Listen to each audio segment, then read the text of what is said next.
जय जय रामकृष्ण हरी. परमार्थ महाधन जोडी देवाचे चरण. नवनवीन दर्जेदार व्हिडिओ पाहण्यासाठी आपल्या आवडत्या परमार्थ प्रेमी या यूट्यूब चॅनलला सबस्क्राईब करा आणि बेल आयकॉन नक्की हिट करा. धन्यवाद.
त्या काळाचं बोलवणं आलं की संत म्हणतात तिथे कोणालाही काही करता येत नाही, कोणाचंच काही चालत नाही. घर से बाहर निकलना पड़ेगा, घर से बाहर निकलना पड़ेगा, घर से बाहर निकलना पड़ेगा, घर से बाहर निकलना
मैफिल सजी है आज.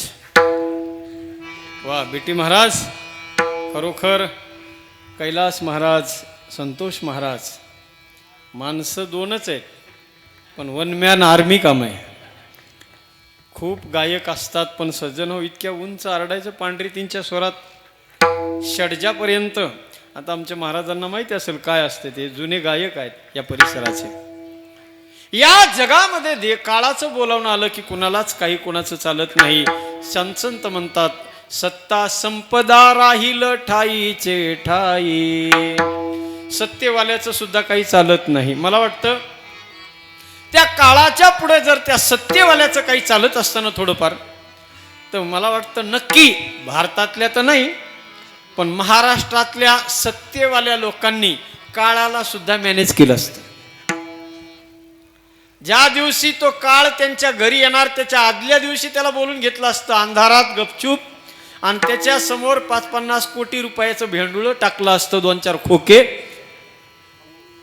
आणि मग त्याला सांगितलं असतं आता इथून पुढे 100 वर्षपर्यंत तू माझ्याकडं येऊच नको. काळ मॅनेज केला असता महाराष्ट्रातल्या लोकांनी, काळाला सुद्धा केलं असतं मॅनेज. पण सत्यवाल्याचं काही चालत. भारत देशात कित्येक पंतप्रधान 75 वर्षात झाले. मला वाटतं त्या लोकांना मरावंच लागलं नसतं. सत्तेचा पावर जर तिथे चालत असती तर. नाही चालत. सत्यवाल्याचं काही चालत नाही, संपत्तीवाल्याचं त्यांचंही काही चालत नाही. तुम्ही आम्ही फार छोटे माणसं आहेत. तुम्ही आम्ही त्या संपत्तीवाल्या जगातल्या श्रीमंत लोकांच्या यादीत जर आपण बघायला गेलो तर तुमचा आमचा खालून सुद्धा 1 नंबर येतो का नाही गॅरंटी नाही. इतका श्रीमंत होता एक सज्जन हो, कोण? सूर्य कोणचा बी चालू ठेवा कोणता तरी असं. सिकंदर बादशाह याद रख सिकंदर के हौसले तो आली थे, जब गया था दुनिया से दोनों हाथ खाली थे. सिकंदर बादशाह सबंध जगाची संपत्ती आपल्या नावे केली होती सज्जनो. जगातली सगळी श्रीमंती संपत्ती घेऊन चालला होता आपल्या माय देशाकडे. पण त्या बादशहाची अंतिम इच्छा सुद्धा ती संपत्ती पूर्ण करू शकली नाही.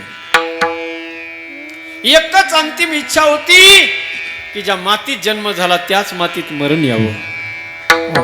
निघाला होता सज्जन हो परतीच्या मार्गाने. हजारो जहाजावर संपत्ती लादून आपल्या मायभूमीकडे जात असताना समुद्राच्या मार्गे प्रवास चालू होताना अचानक एक दिवस रक्ताची गुळणी तोंडातून बाहेर आली. वैद्य सोबत होते, डॉक्टर सोबत होते. वैद्यांनी ते ब्लड चेक केलं आणि सांगितलं, महाराज आजपासून 7 दिवसात तुमचा मृत्यू होणार आहे. तो म्हणला, रे ही सगळी संपत्ती माझी आहे. ही सगळी जहाजावर लादलेली संपत्ती कामाला आली तरी लागू द्या, पण मला 3 महिने तुम्ही वाचवा. डॉक्टरांनी सांगितलं, माफ करा, आमच्या प्रयत्नानं फार झालं तर 4-2 दिवस आणखी शिल्लक जगू. त्याच्या पलीकडे आमचं सुद्धा काही चालणार नाही. शेवटी त्याला जेव्हा कळालं की ही सगळी संपत्ती सुद्धा माझी अंतिम इच्छा पूर्ण करण्यासाठी असमर्थ आहे, त्यावेळेला बादशाह सिकंदरानं विनंती केली सगळ्यांना की जर ही संपत्ती माझ्या कामाला येणार नसेल तर माझी तुम्हा सगळ्यांना विनंती, माझा मृत्यू झाल्यानंतर माझं शरीर, माझी बॉडी ताबूतमध्ये हे शरीर ठेवण्यात जाईल. त्या ताबूत मधून माझे दोन्ही हात बाहेर काढा. लोकांनी विचारलं, सगळी बॉडी आतमध्ये ठेवायची, हात बाहेर का काढायचे? बादशाह सिकंदर म्हणतो, अरे बघू द्या या जगाला, पाहू द्या या जगाला. ज्या बादशाह सिकंदराने सबंध जगाची संपत्ती आपल्या स्वतःच्या नावे केली होती, तो बादशाह सिकंदर सुद्धा जगात जन्माला आला तेव्हा त्याचे हात खाली होते आणि जगाचा निरोप घेऊन चाललाय तरी त्याचे हात खालीच आहे. तुम्ही आम्ही कुठं हरलो सज्जन हो? तुम्ही आम्ही फार छोटे माणसं आहोत. म्हणून विचार करा, ईदभर बांधासाठी, टीजभर बांधासाठी सख्या भावाशी आयुष्याचं वैर करून बसू नका. ही संपत्ती आयुष्याला कामाला येणार नाही. आपण फार छोटे माणूस आहोत. जगातल्या नाही विश्वातल्या सगळ्यात श्रीमंत लोकांच्या यादीमध्ये 1 नंबर लागतो माझ्या कोणाचा? राजा रावणाचा. किती संपत्ती होती त्याची? कोटी घरे जेथे काशानी तांब्याची, कोटी घरे जेथे काशानी तांब्याची, कोटी घरे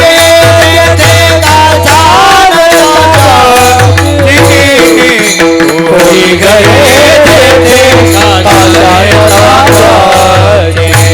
शुद्ध कांचनाची सप्त कोटी, शुद्ध कांचनाची सप्त कोटी, कोटी घरे शुद्ध कांचनाची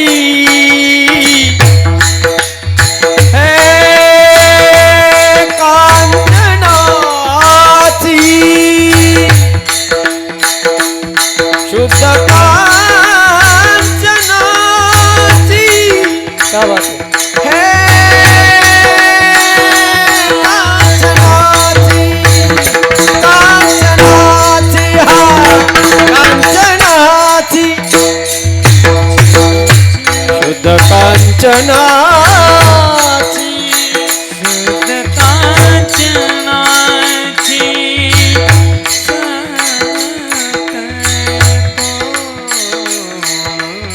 हे भाऊ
युद्ध